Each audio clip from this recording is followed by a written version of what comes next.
On a bitter winter night in Boston, billionaire Nathan Prescott made a choice that changed everything. He offered a homeless woman shelter, but Lily wasn't just anyone. As their lives intertwined, secrets unraveled, danger loomed, and love sparked in the most unexpected way. Before we get into the story, comment below where in the world you are watching from today. Snow fell heavily outside the windows of Le Chateau, Boston's most exclusive restaurant.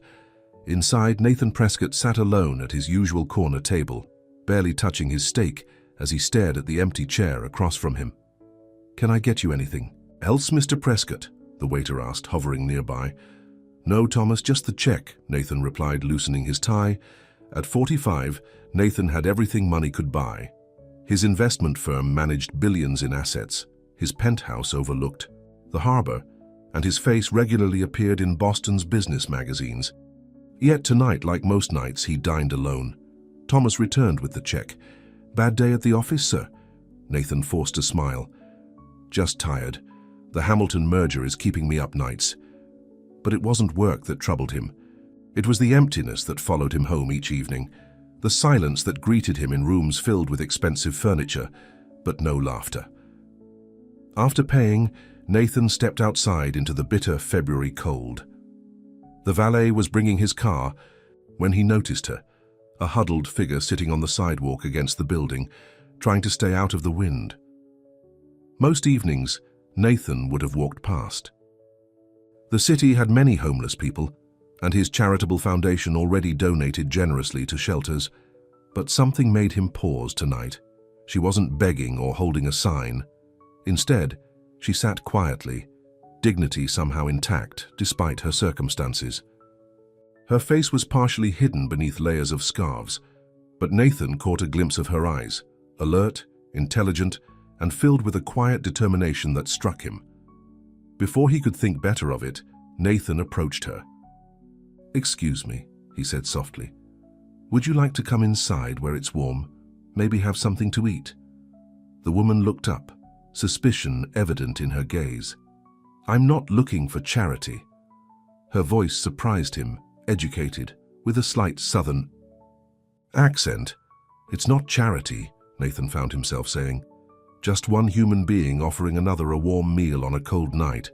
For a long moment she studied his face, then slowly she stood. "One meal, that's it." Inside, Thomas raised an eyebrow but quickly composed himself. "Your usual table, Mr. Prescott."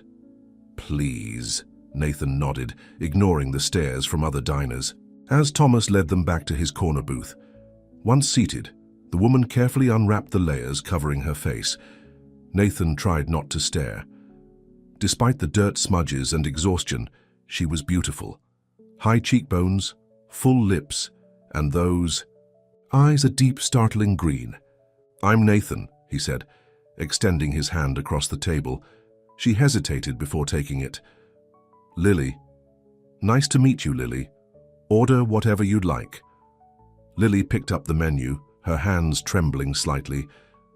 "I haven't seen prices like these since—" She stopped herself. "The pasta will be fine." "The pasta here is excellent," Nathan agreed, signaling Thomas. After ordering, an awkward silence fell between them. Nathan wasn't sure what had possessed him to invite this stranger to dinner. It was completely out of character. "Why are you doing this?" Lily finally asked, her fingers nervously tracing the edge of the tablecloth. Nathan considered the question. "Honestly, I'm not sure. Most people want something. I'm not most people." A ghost of a smile crossed her face. "Clearly."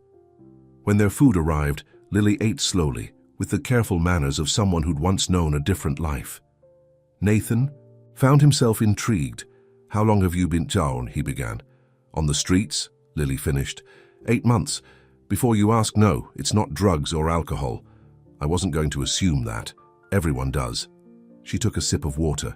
"Life can fall apart remarkably fast when the wrong person decides to destroy you." The bitterness in her voice was unmistakable. "I understand more than you might think," Nathan said quietly. Lily's eyes met his. "Do you?"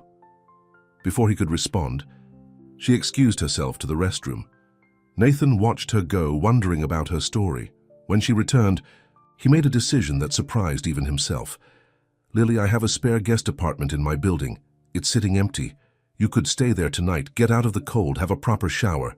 Her guard instantly went up. I told you I'm not looking for... It's not what you're thinking, Nathan interrupted. The apartment has its own entrance. You'd have complete privacy. I wouldn't expect anything in return. Why would you offer that to a complete stranger? Nathan ran a hand through his salt and pepper hair. Because it's 15 degrees outside. And dropping. Because you seem like someone who's had a run of bad luck, not bad choices. And because I have the means to help without it costing me anything. Lily studied him for what felt like an eternity. One night, she finally said. And I leave in the morning. Deal. The drive to Nathan's building was silent. He parked in the underground garage and led her to a private elevator that opened directly into a small but luxurious apartment. The bathroom's through there, Nathan pointed. Clean towels in the cabinet. The fridge is stocked. There's a new toothbrush and basic toiletries in the vanity drawer. Lily stood in the center of the room, looking overwhelmed. This is your idea of a guest apartment? Nathan shrugged. I'll be upstairs if you need anything. Just use the house phone, otherwise I'll check on you in the morning. As he turned to leave, Lily called out, Nathan, thank you. Her voice caught slightly on the words, as if gratitude was something she'd grown unaccustomed to expressing. You're welcome, Lily. In his own penthouse, Nathan poured himself a scotch and wondered what had come over him. In 20 years of business, he'd built a reputation for calculated decisions, not impulsive charity. Something about Lily had touched, a part of him he'd thought long buried. The next morning, Nathan knocked on the guest apartment door, half expecting to find it empty. To his surprise, Lily answered, wearing the same clothes but looking transformed. Her face was clean, her dark hair damp from a shower and falling in waves past her shoulders. Without the dirt and exhaustion, she was more than beautiful. She was stunning. Good morning, he said, momentarily at a loss for words. Morning. She stepped back, letting him enter. I was just about to leave.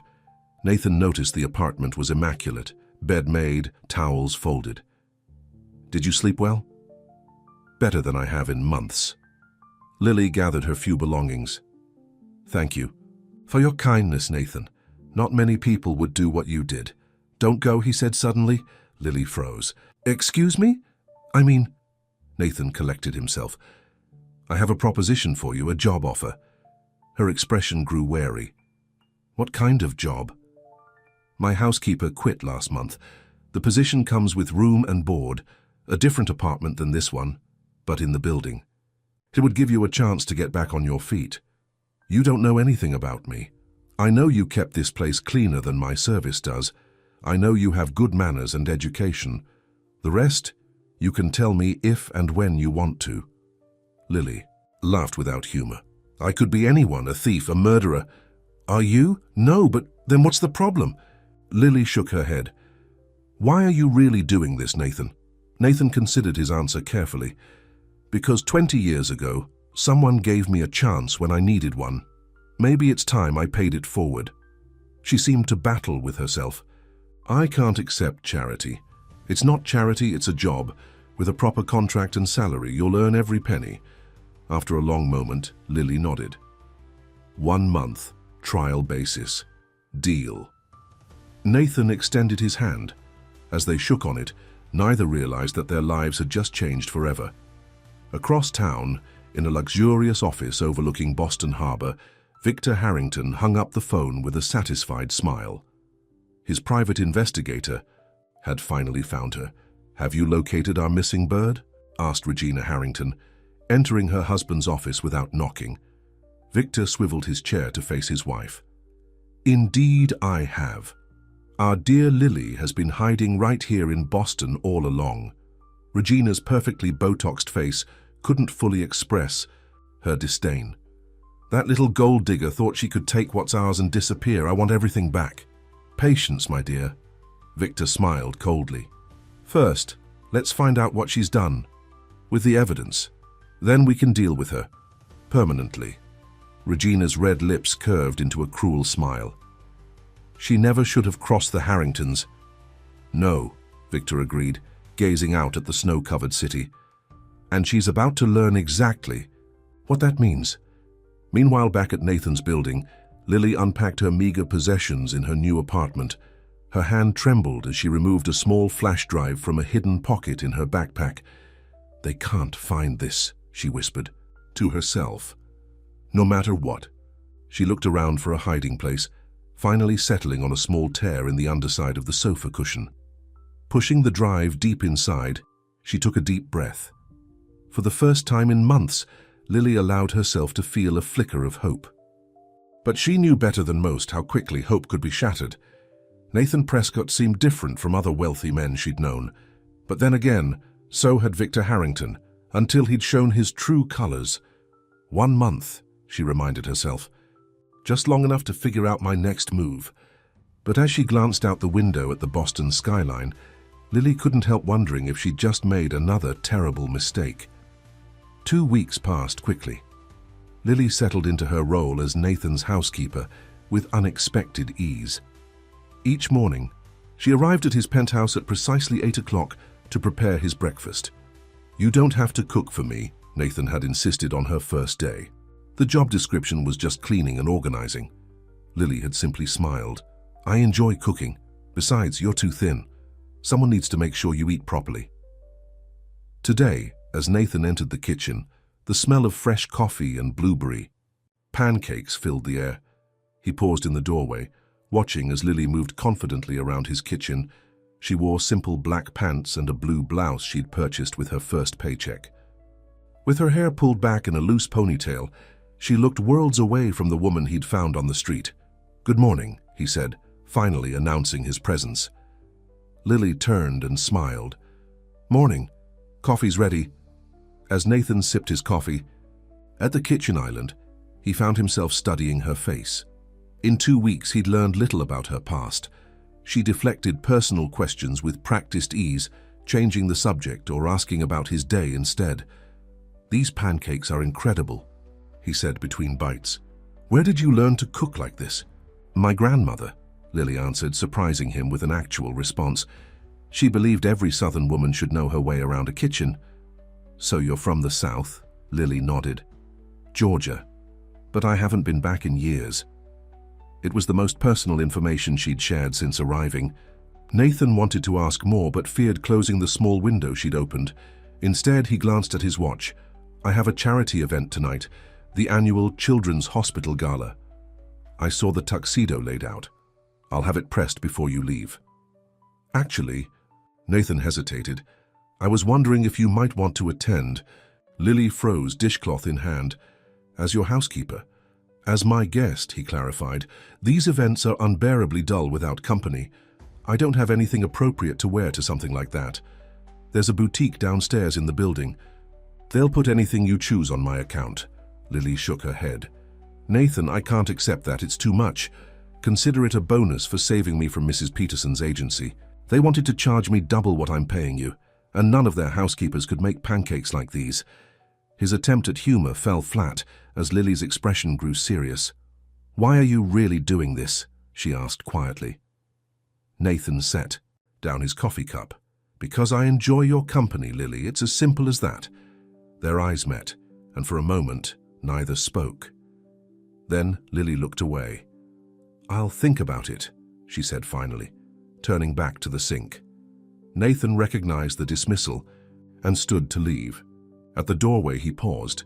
"Lily, everyone deserves a second chance at happiness, even you." After he left for work, Lily sat heavily on a kitchen stool, Nathan's words echoing in her mind. Happiness seemed like a luxury she couldn't afford, not with Victor and Regina hunting for her. The smart move would be to decline the invitation, keep her head down, save her money, and prepare to move on. Getting close to Nathan was dangerous for both of them. Yet as she finished the morning dishes, Lily found herself wondering what it might be like to spend an evening dressed in something beautiful, with a kind man like Nathan by her side. "Just one night," she whispered, to herself. What harm could it do? That afternoon, Lily visited the boutique. The saleswoman, Martina, greeted her warmly. Mr. Prescott called ahead. "Let's find you something spectacular."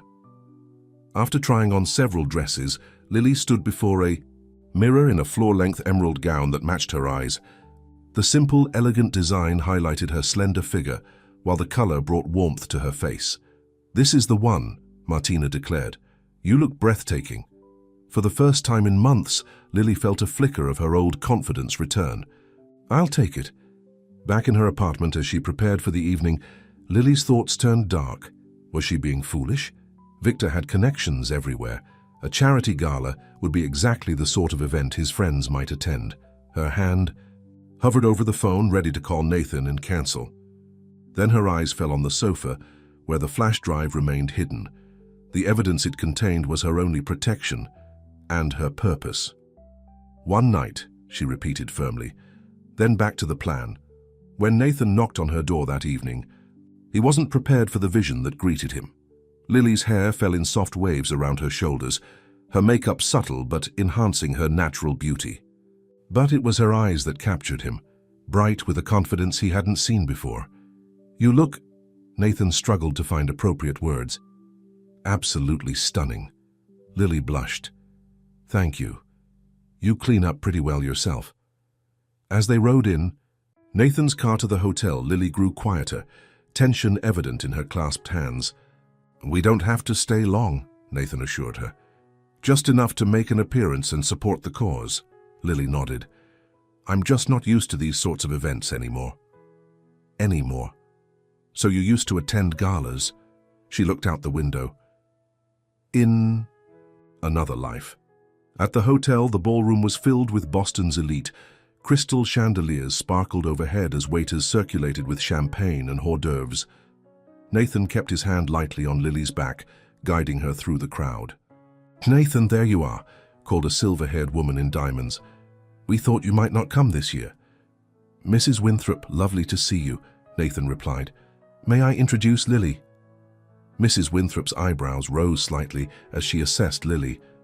"Charmed, I'm sure. Nathan rarely brings guests to these functions." "It's my first time at this event," Lily said smoothly. "The Children's Hospital does remarkable work." "Indeed," Mrs. Winthrop nodded, seemingly surprised by Lily's poise. "Are you new to Boston?" Before Lily could answer, Nathan interjected, "Lily recently joined my household staff. I was fortunate to discover she has many talents." Mrs. Winthrop's expression changed subtly. "How progressive of you, Nathan." As she moved away, Lily turned to Nathan.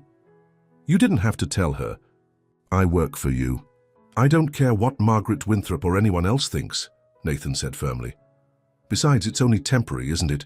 You said 1 month, trial basis." Lily looked away. "Yes, temporary." The evening progressed pleasantly enough. Lily proved adept at small talk, and Nathan found himself relaxing in her company. During dinner, she charmed the banker seated next to her with her knowledge of the stock market. "You continue to surprise me," Nathan commented as they moved to the dance floor after dinner. "Where does a housekeeper learn about municipal bonds?" Lily tensed in his arms. "I read a lot." As Nathan guided her around the floor, Lily gradually relaxed into his embrace. The music, the champagne, and Nathan's steady presence combined to lower her guard. "This is nice," she murmured, her head resting briefly against his shoulder. "Yes," Nathan agreed, tightening his arm around her waist. "It is." From across the room, a man watched them intently. James Wilcox, Victor Harrington's associate, pulled out his phone and quietly snapped a photo of the couple. Then he slipped out to make a call. "It's her," he said into the phone. "She's with Nathan Prescott." Victor Harrington's voice came through, crisp and cold. "Interesting. Prescott's investment firm manages some of our competitors' funds. What's her relationship to him?" "They seem close, dancing, laughing." "Find out more. Don't approach her yet. I want to know what she's told him." "Understood." Back on the dance floor, Nathan felt Lily suddenly stiffen. "What's wrong?" he asked. "Nothing," she said quickly.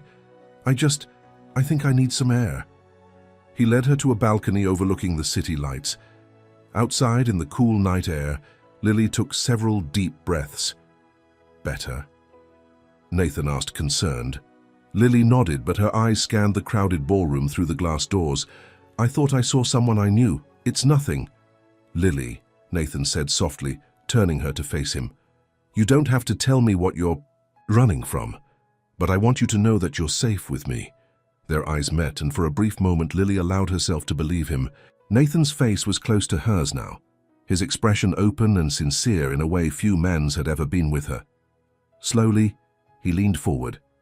Their lips met in a gentle kiss that sent unexpected warmth spreading through Lily's chest. When they parted, she felt breathless and confused. "I'm sorry," Nathan said. "I shouldn't have—" "No," Lily interrupted. "Don't apologize, it's just complicated." "I have time to hear complicated," he said. Lily looked up at him, wanting desperately to trust someone after months of isolation. "Nathan, there are things about me you don't know. Things that would make you regret getting involved. Try me." Before she could respond, Nathan's phone rang. He glanced at it apologetically. "It's my assistant. I need to take this. It might be about the Tokyo market opening." As he stepped away to take the call, Lily watched him, conflict evident on her face. The kiss had awakened feelings she'd thought were dead. Hope, desire, possibility. But those feelings were dangerous luxuries. Nathan returned, looking troubled. "I'm sorry, but there's an emergency at the office. I need to go in." "Of course," Lily said, relieved for the interruption yet disappointed. "My driver can take you home and I'll catch a cab to the office." "I don't mind waiting," she offered. Nathan shook his head. "This could take hours, but rain check on our conversation?" Lily nodded, knowing the moment had passed, perhaps for the best. In the car heading home, Lily touched her lips, still feeling the gentle pressure of Nathan's kiss. For the first time in months, she'd felt something beyond fear or determination. It terrified her. "He deserves better," she whispered to herself. "Someone without my baggage." Yet even as she thought it, Lily knew her feelings for Nathan were growing beyond her control. That made him a vulnerability, and in her experience, vulnerabilities were always exploited. Meanwhile, across town, Nathan sat in his office, staring at his computer screen without really seeing it. The supposed emergency had been minor, easily handled by his team, but he'd needed space to think. Kissing Lily had been impulsive and inappropriate given their arrangement, yet he couldn't bring himself to regret it. Something about her called to him on a level he'd never experienced before. His phone buzzed with a text. It was from his old friend, Detective Mark Rodriguez. "Got the background check you requested. Need to talk, not over the phone." Nathan frowned. He'd asked Mark to run a discreet check on Lily days ago, just basic information to ease his mind. The cryptic response suggested he'd found something concerning. Should he meet with Mark? Part of him wanted to respect Lily's privacy, to let her reveal her past in her own time. But another part, the careful businessman who'd survived 20 years in a cutthroat industry, needed to know who he was really dealing with. As dawn broke over Boston, Nathan made his decision. He would meet Mark for breakfast, hear what he had to say. Whatever Lily was hiding, they would face it together if she would let him. What he didn't know was that Victor Harrington was already setting his plan in motion. By evening, both Nathan and Lily would be caught in a trap from which neither might escape. The next morning, Nathan sat in a corner booth at Rosie's Diner, a small establishment far from his usual haunts. He'd chosen it specifically because none of his business associates would be caught dead in such a place. Detective Mark Rodriguez slid into the seat across from him, manila folder in hand. At 50, Mark carried the weight of 25 years on the police force in the lines of his face, but his eyes remained sharp and alert. "Thanks for meeting me," Nathan said, pushing a cup of coffee toward his old friend. Mark nodded. "You look tired. Late night. What did you find?" Mark opened the folder but kept it angled away from Nathan's view. "Your Lily isn't who she seems." Nathan's stomach tightened. "Explain." "Her real name is Lillian James. Until 8 months ago, she was the personal assistant to Victor Harrington at Harrington Enterprises." Nathan frowned. "The real estate developer? I've met him at a few functions. Seemed like a snake." "That's putting it mildly," Mark said. "Harrington's been on our radar for years. Suspected money laundering, bribery, tax evasion. Nothing we could prove. Then 8 months ago, his personal assistant disappeared along with some files. Harrington filed charges claiming she stole company property and embezzled funds." That doesn't sound like Lily. Mark shrugged. Maybe not, but here's where it gets interesting. 2 days after she disappeared, the SEC received an anonymous tip about irregularities in Harrington's accounting. They launched an investigation that's still ongoing. Nathan leaned back, processing this information. You think Lily sent the tip? Seems likely. And if she did, she's got a target on her back. Harrington isn't known for forgiveness. Is there a warrant for her arrest? Mark shook his head. The embezzlement charges were quietly dropped last month. My guess? They were fabricated to begin with. But Harrington's still looking for her, and not through legal channels. He slid a photograph across the table. Victor Harrington standing with an elegant, cold-looking woman. That's Victor and his wife, Regina. Word on the street is they're dangerous. People to cross. If your Lily has something they want, she's in trouble. Nathan stared at the photo, remembering Lily's fear at the gala. She said it was complicated. That's an understatement. Mark closed the folder. Be careful, Nathan. Whatever she's involved in, it's bigger than a simple case of theft. Thanks, Mark. I owe you. As they parted ways, Nathan's mind raced. Should he confront Lily? The smart move would be to distance himself from her troubles, yet the thought of sending her away made his chest tighten uncomfortably. Back at his penthouse, Nathan found Lily dusting his bookshelves. She wore jeans and a simple t-shirt, her hair tied back. Even dressed down, she was beautiful. Good morning, she said, smiling. There's coffee in the kitchen. Lily, Nathan began, then hesitated. Can we talk? Her smile faded at his serious tone. Of course. They sat at the kitchen island, an uncomfortable silence between them. About last night, Nathan finally said. I want to apologize if I made you uncomfortable. Lily relaxed slightly. You didn't, it was nice, actually. But you pulled away. She looked down at her hands. It's complicated. Because of Victor Harrington. The color drained from Lily's face. She stood abruptly, knocking over her coffee cup. How do you know that name? I had you checked out, Nathan admitted. I needed to know who I was dealing with. You had me investigated? Her voice was barely a whisper. Behind my back? I had to protect myself. Of course you did. Lily's shock gave way to bitter resignation. I should have known better. She moved toward the door, but Nathan stepped in her way. Lily, wait. Whatever you're involved in with Harrington, maybe I can help. No one can help me. Her green eyes flashed with anger and fear. Especially not now. They'll be watching you, too. Let them watch, Nathan said firmly. I'm not afraid of Victor Harrington. You should be. Lily ran her hands through her hair in frustration. Victor destroys anyone who gets in his way. I've seen it happen. What did you take from him, Lily? She stared at him for a long moment. The truth, she finally said. I took the truth. Before Nathan could respond, his doorbell rang. The unexpected sound startled them both. Are you expecting someone? Lily asked, tension evident in her voice. Nathan shook his head and moved to the security panel by the door. The screen showed a delivery man holding a large bouquet of flowers. Delivery for Lily and James, came the man's voice through the intercom. Lily's face went white. Don't open it, she whispered. No one knows I'm here under that name. Nathan stepped back from the door. Go into the bedroom and lock the door. I'll handle this. Once Lily was safely out of sight, Nathan pressed the intercom. There's no one by that name here. You have the wrong address. A pause, then. My mistake, sir. Sorry to bother you. Nathan watched the security screen as the man walked to the elevator. Something about his movements seemed off, too deliberate, too aware. Returning to the bedroom, Nathan found Lily shoving clothes into a backpack with trembling hands. He's gone, Nathan said. But you're right to be concerned. How did they find you? The gala, Lily said without looking up. Someone must have recognized me. Where will you go? It's better if you don't know. She zipped the backpack closed. I'm sorry for bringing this to your doorstep, Nathan. You've been kind and I've repaid you by putting you in danger. Lily, stop. Nathan placed his hands on her shoulders, forcing her to look at him. Running isn't the answer. Let me help you. You can't. I have resources, connections. If you have evidence against Harrington, let's use it properly. Lawyers, the authorities. Lily shook her head. You don't understand. The flash drive I took contains evidence of bribes to judges, police officials, even someone in the SEC. I don't know who to trust. You can trust me, Nathan said softly.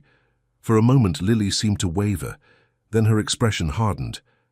I need to go, now. At least tell me what your plan is. I don't have one, she admitted. Just to keep moving. Nathan ran a hand through his hair in frustration. That's not a plan, that's a death sentence. Harrington will find you eventually. Before she could respond, Nathan's phone rang.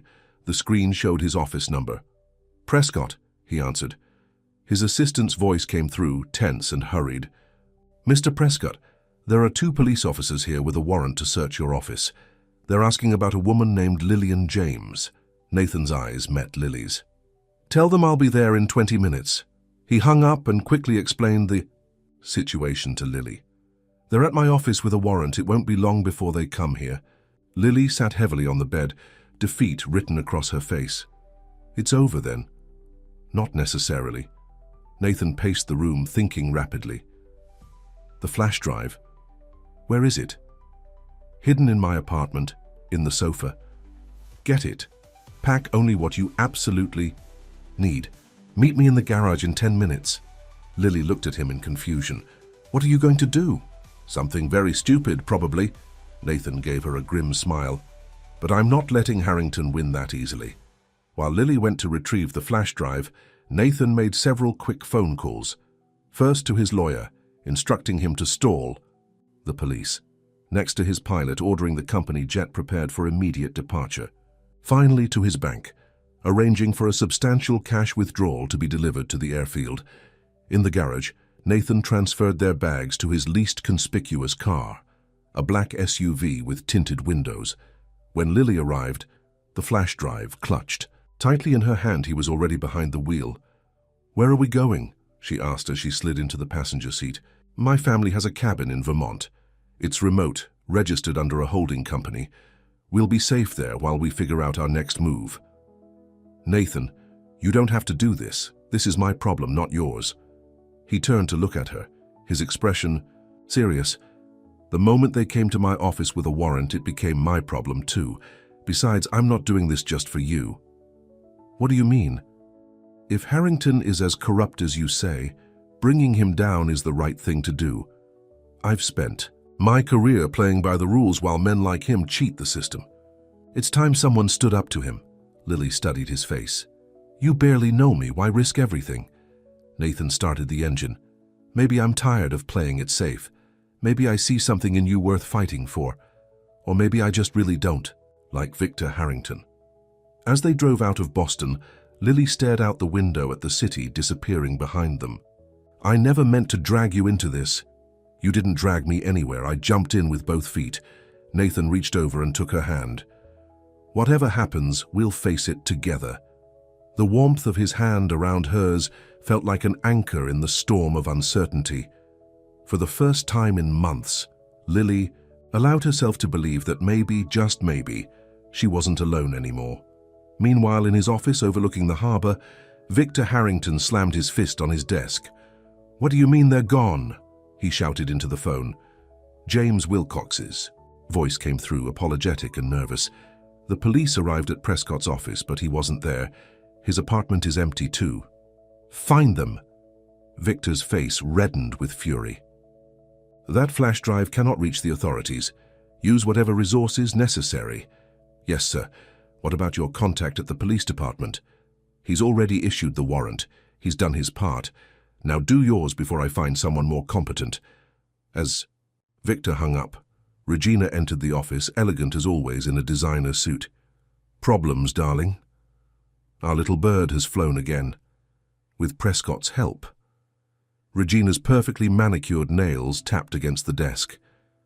Nathan Prescott? Interesting. I wouldn't have thought he had it in him. He's always been a self-righteous prig, Victor muttered. But he's making a serious mistake getting involved with our former employee. Perhaps we can use this to our advantage, Regina suggested. Prescott has his own reputation to protect. His investment firm manages billions in assets. A scandal could destroy him. Victor's expression slowly changed from anger to calculation. "You're right. If we can't catch them, we'll make them come to us." "How?" "By attacking what Prescott values, most his precious reputation." The next morning, as Nathan and Lily arrived at the secluded cabin in Vermont, the Boston Herald published a front-page story. "Top investment manager flees with embezzlement suspect." The article, filled with quotes from anonymous sources close to the investigation, painted Nathan as either a victim of manipulation or a willing accomplice in Lily's supposed crimes. By noon, Nathan's phone was flooded with messages from clients, board members, and reporters. He ignored them all, focusing instead on the more immediate task, keeping Lily safe and figuring out their next move. The cabin was rustic but comfortable, nestled among pine trees with a view of the mountains. After settling in, Nathan built a fire while Lily prepared a simple meal from the supplies they'd picked up on the drive. "We should look at what's on the flash drive," Nathan suggested as they sat before the fire, steaming mugs of coffee in hand. Lily hesitated, then nodded. She retrieved the drive from her pocket and handed it to him. "It's encrypted. The password is Marigold 27, my grandmother's favorite flower and her birthday." Nathan connected the drive to his laptop. As the files opened, his expression grew increasingly grim. "This is worse than I thought. These records show payoffs to at least 3 judges, a state senator, and 2 high-ranking officials in the SEC. "There's more," Lily said quietly. "Keep looking." As Nathan scrolled through the documents, he found evidence of money laundering through Harrington's real estate developments, tax evasion schemes, and even blackmail of business competitors. "How did you get access to all this?" he asked. Lily stared into the fire. "I was Victor's personal assistant for 3 years. He trusted me completely, too completely. I saw things, heard conversations. At first I told myself it wasn't my business. But then..." "Then what?" Her eyes met his, filled with a mixture of pain and determination. "I overheard Victor and Regina discussing a man named David Mercer. He was a city inspector who wouldn't approve one of their buildings, refused to be bribed. 3 days later, he died in what looked like a mugging gone wrong." "You think they had him killed?" Lily nodded. "I know they did. I heard Regina tell Victor the problem had been handled permanently." Nathan set the laptop aside and moved closer to her on the couch. "Why didn't you go to the authorities immediately?" "I was afraid. And I needed proof. Not just my word against theirs. So I started gathering evidence, copying files, recording conversations when I could." She took a shaky breath. "The night I left, I overheard Victor telling Regina they suspected I knew too much. They were planning to take care of me the next day. So you ran, with whatever evidence I could grab. I sent an anonymous tip to the SEC, but I was too scared to come forward personally." Nathan wrapped an arm around her shoulders. "You did the right thing, Lily. But now we need to finish what you started. This evidence needs to reach the right people." "Who?" Lily asked. "Victor has people everywhere." Nathan thought for a moment. "Not everywhere. I have a friend who works for the FBI's white-collar crime division in New York. Someone I trust completely. We'll take this to her." "When?" "Tomorrow. For tonight, we rest." Nathan gazed into the fire. "Harrington isn't going to give up easily. What we're about to do will make us targets." Lily leaned her head against his shoulder. "I've been a target for 8 months. It's almost a relief not to be running alone anymore." As the fire crackled and night fell over the mountains, Nathan and Lily sat in comfortable silence. Outside, the first snowflakes of an approaching storm began to fall, covering their tracks and cloaking the cabin in winter's protective embrace. But their moment of peace was fleeting. In Boston, Victor Harrington was setting in motion a plan that would force them out of hiding, a plan that targeted not just Nathan's reputation, but his entire life's work. And in the shadows of the forest, unnoticed by either Nathan or Lily, a dark figure watched the cabin, phone in hand, reporting their location to those who would pay handsomely for the information. The storm was coming in more ways than one. Dawn broke over the Vermont mountains, painting the snow-covered landscape in shades of pink and gold. Inside the cabin, Nathan woke to find Lily already up, staring out the window with a cup of coffee in her hands. "You're up early," he said, joining her. "I couldn't sleep." She turned to face him, her expression troubled. "I checked the news. They're calling you a fugitive, Nathan. Your company's stock dropped 15% yesterday." Nathan took a deep breath.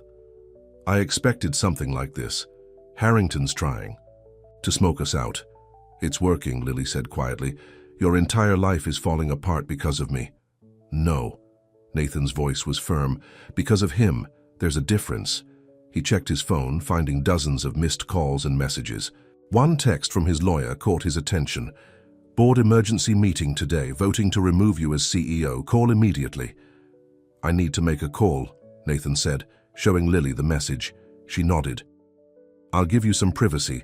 Once she had stepped into the kitchen, Nathan dialed his lawyer, Richard Goldman. "Nathan, where the hell are you?" Richard demanded without preamble. "The board is in panic mode.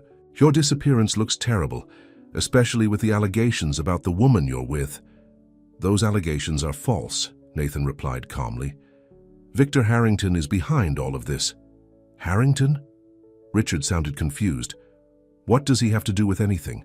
Nathan explained the situation as succinctly as possible. Lily's discovery of Harrington's corruption, the evidence on the flash drive, the danger they were both in. "Jesus," Richard breathed when Nathan finished. "You've stepped in at this time. I need you to buy me time with the board, just 24 hours. They're voting at noon, Nathan. Half of them are already convinced you've lost your mind. Then convince them otherwise. Tell them I'm pursuing a major case of corporate fraud that will reflect positively on the firm." "That's a big promise," Richard warned. "One I intend to keep. 24 hours, Richard. That's all I'm asking." After a long pause, Richard sighed. "I'll do what I can, but Nathan, watch your back. If Harrington is as dangerous as you say, you're playing with fire." "I know. Thank you, Richard." As Nathan ended the call, he noticed Lily standing in the doorway, her face pale. "You should go back," she said. "Salvage what you can. I'll take the evidence to your FBI contact myself." Nathan shook his head. "Not a chance. We stick together." "Why?" Lily's voice cracked with emotion. "You've lost nearly everything because of me, your company, your reputation. They're just things, Lily." Nathan moved closer to her. "Companies can be rebuilt. Reputations can be restored. But finding someone worth fighting for? That's rare." Tears filled Lily's eyes. "You barely know me." "I know enough." Nathan cupped her face gently. "I know you risked everything to expose the truth. I know you've spent months running rather than give in. And I know that when I'm with you, I feel more alive than I have in years." For a moment, they stood in silence, the weight of his words hanging between them. Then Lily leaned forward, pressing her lips to his in a kiss that spoke of longing, fear, and fragile hope. When they parted, Nathan rested his forehead against hers. "We'll get through this. Together." A sharp knock at the door shattered the moment. They froze, exchanging alarmed glances. "Are you expecting anyone?" Lily whispered. Nathan shook his head, moving to the window to peek through the curtains. A man in a park ranger uniform stood on the porch, looking impatient. "It's a ranger," Nathan said, relaxing slightly. "Should we answer it?" Nathan considered for a moment. "I'll talk to him. Stay back, just in case." He opened the door partially, keeping his body in the opening. "Can I help you?" The ranger smiled, but it didn't reach his eyes. "Sorry to bother you, sir. We've had reports of a bear in the area. Just checking on all the cabins, making sure everyone's aware and being cautious." Something about the man's tone set off alarms in Nathan's mind. "Thanks for the warning. We'll be careful." As he began to close the door, the ranger's foot shot out, blocking it. "Actually, there's one more thing." The ranger's hand moved toward his jacket. Nathan reacted instinctively, slamming his shoulder against the door. The impact knocked the man backward, giving Nathan enough time to slam and lock the door. "He's not a ranger," Nathan said urgently, turning to Lily. "Get the flash drive, we need to go, now." Outside, the fake ranger was already on his phone. "They're here, both of them, send backup."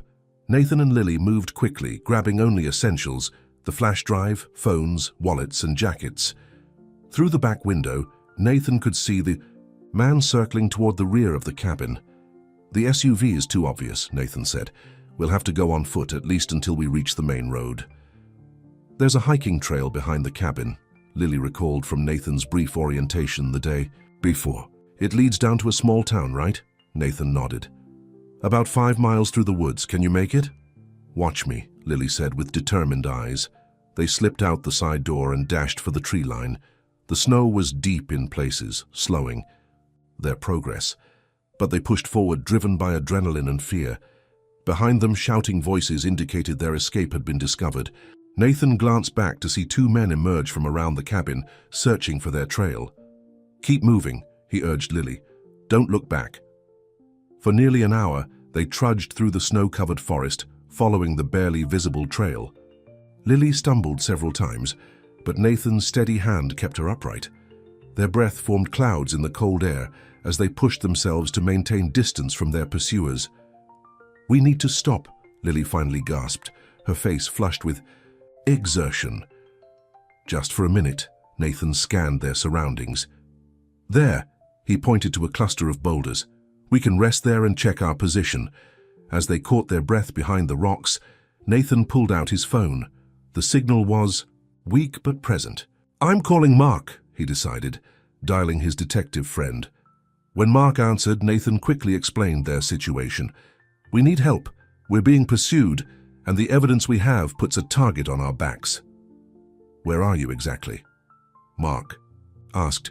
Nathan described their location as best he could. We're heading to Greenfield, the town near my cabin. That's at least a 3-hour drive from Boston, Mark said, concern evident in his voice. But I can contact the local sheriff's department. No, Lily interjected. We don't know who's on Harrington's payroll. Mark was silent for a moment. You've got a point. Listen, keep moving toward town. Find a public place with lots of people. I'll make some calls. See if I can get FBI involvement based on the evidence you're describing. We'll call when we reach town, Nathan promised before ending the call. As they prepared to continue, the crack of a branch nearby froze them in place. Voices approached. Their pursuers had caught up. This way, Nathan whispered, pulling Lily down into a small ravine. They crouched behind a fallen tree, hardly daring to breathe as footsteps crunched in the snow above them. They can't have gotten far, a gruff voice said. The woman will slow them down. Harrington wants them alive, another voice replied. Especially her. He has questions about what else she might have taken. And Prescott? A cold laugh. He didn't specify what condition Prescott needs to be in, just alive enough to sign some papers. The footsteps moved away, continuing along the main trail. Nathan and Lily exchanged glances, both understanding the implication. These weren't just hired thugs, they were sent to bring them back to Harrington. We need to get off the trail, Nathan whispered. They're expecting us to head straight for town. Lily nodded. But then where do we go? Nathan thought for a moment. There's an old hunting lodge about 2 miles east of here. My father used to take me there. It's not much, but it might have a radio or phone we could use. Lead the way, Lily said, her determination renewed. They set off perpendicular to the main trail, pushing through untouched snow and dense undergrowth. The going was harder without a path, but the knowledge that they'd thrown off their pursuers, at least temporarily, drove them forward. After an exhausting hour, they spotted the lodge. A small, weathered structure nestled among tall pines. Appeared deserted, snow piled undisturbed against its walls. Stay here, Nathan instructed, leaving Lily concealed in the trees while he approached cautiously. After confirming the lodge was empty, he waved her forward. Inside was cold and musty, but intact. A basic ham radio sat on a shelf along with emergency supplies. Does that thing work? Lily asked, pointing to the radio. Nathan examined it. It seems to have power. Let me try.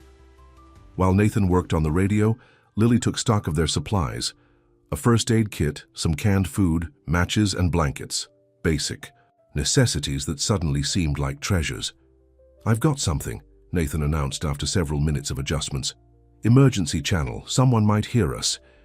He spoke clearly into the microphone, identifying himself and explaining their situation without specifics. We need urgent assistance. 2 people stranded with individuals in pursuit. Location: Ridgeline Hunting Lodge, Green Mountain area. After repeating the message several times, a crackling response came through. Message received. Assistance in route. Approximate ETA 30 minutes. Remain at location. Relief washed over them. 30 minutes, Lily said, sinking onto a bench. We might actually make it. Nathan sat beside her, taking her cold hands in his. When this is over, he said quietly, when Harrington is facing justice and we're both safe, I want to start over. With you, properly. Lily looked at him, a mix of hope and fear in her eyes. You still might lose everything because of this, Nathan. Your company. Your reputation. But I found something more valuable. He squeezed her hands. I found you. The moment was interrupted by the sound of a helicopter overhead. They rushed to the window, watching as it circled once before beginning, to descend in a small clearing nearby. That was fast, Nathan remarked, frowning. Too fast. Lily's face paled. You don't think... Before she could finish, the door burst open. 2 armed men entered, followed by a familiar figure, Victor Harrington, elegant even in the wilderness in his tailored coat.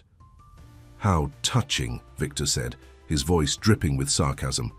The billionaire and the thief, finding love in a rustic setting. Regina will be devastated to have missed this scene. Nathan positioned himself in front of Lily. It's over, Harrington. We've already transmitted the evidence to authorities. Victor smiled coldly. I very much doubt that. You've been rather busy running for your lives.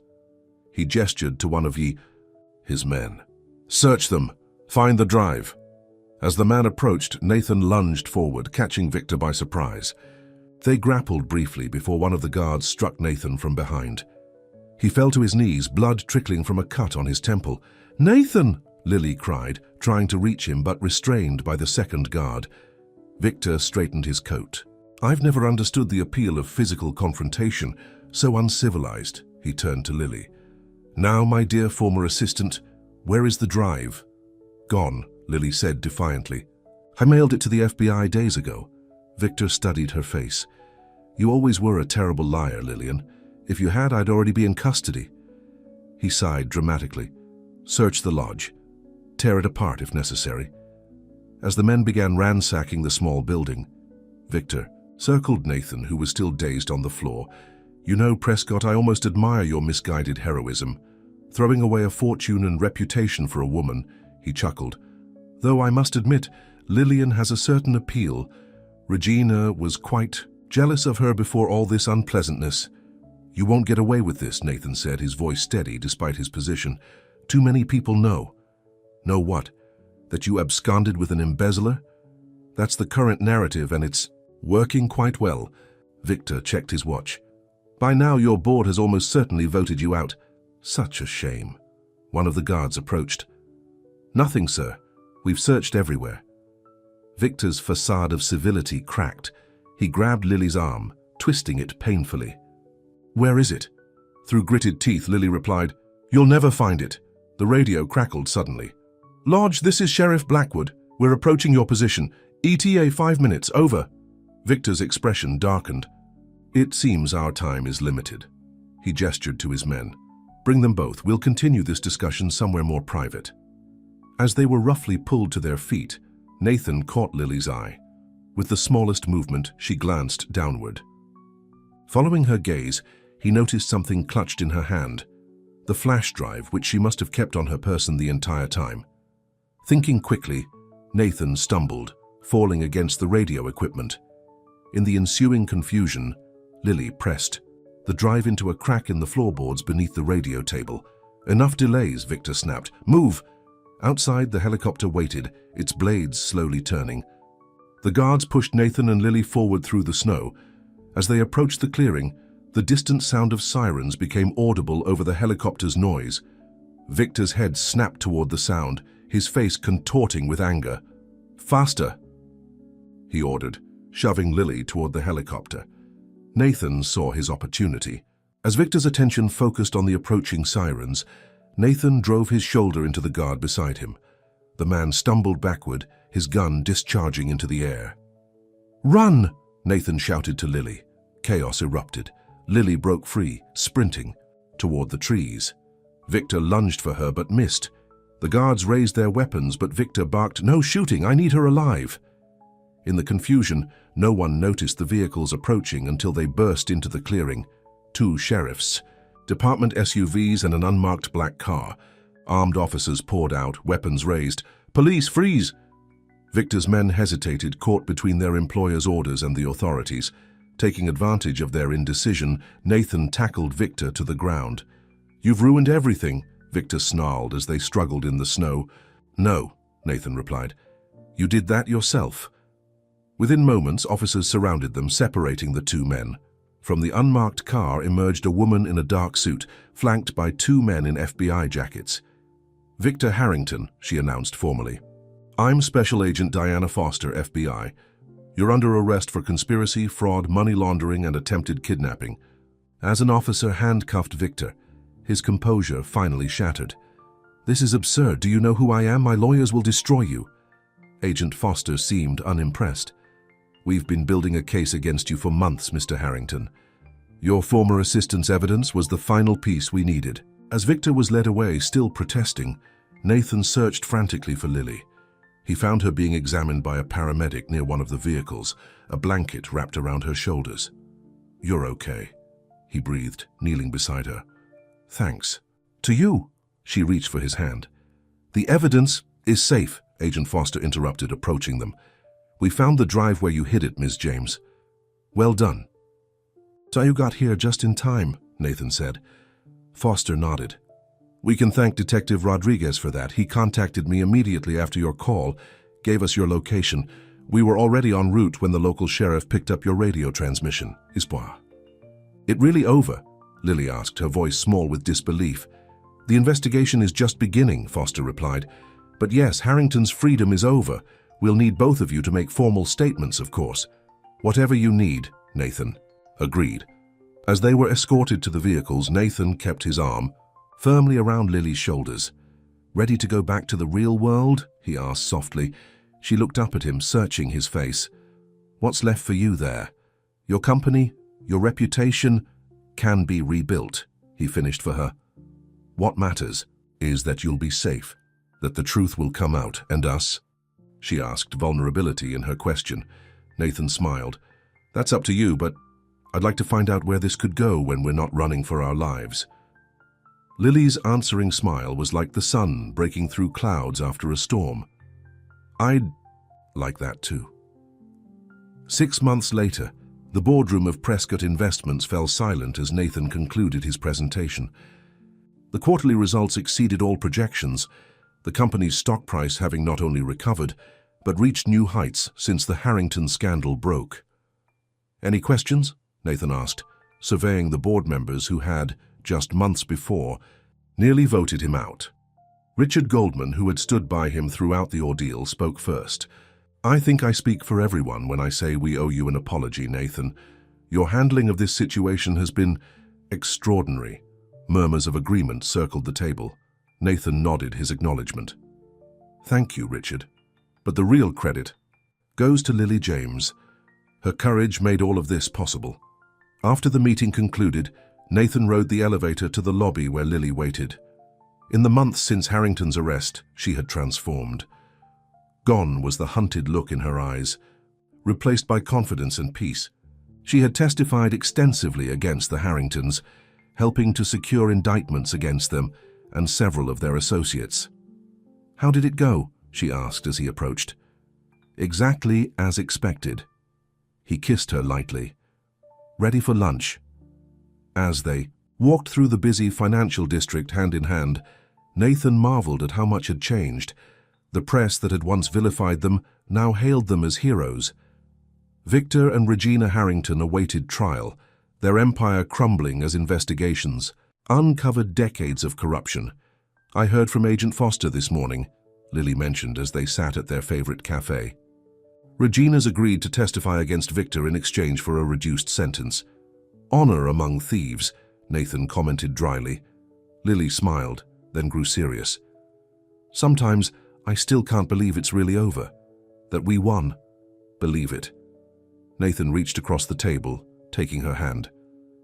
"Though I did win something far more valuable than just the case. "Oh, and what's that?" Instead of answering, Nathan reached into his pocket, producing a small velvet box. Lily's eyes widened as he opened it, revealing a diamond ring that caught the sunlight streaming through the window. "I found my greatest treasure the night I found you," he said softly. "Not what you had or what you knew, but who you are, your courage, your heart. I don't want to spend another day wondering if you'll disappear again." Tears filled Lily's eyes as he continued. "Lily James, will you marry me?" Her answer was immediate, her voice clear and certain for the first time in so long. "Yes, yes, I will."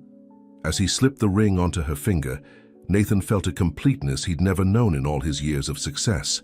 Together they had faced down corruption and danger, had nearly lost everything, only to discover that what truly mattered couldn't be taken away. The treasure of finding someone who saw past wealth and status to the person beneath.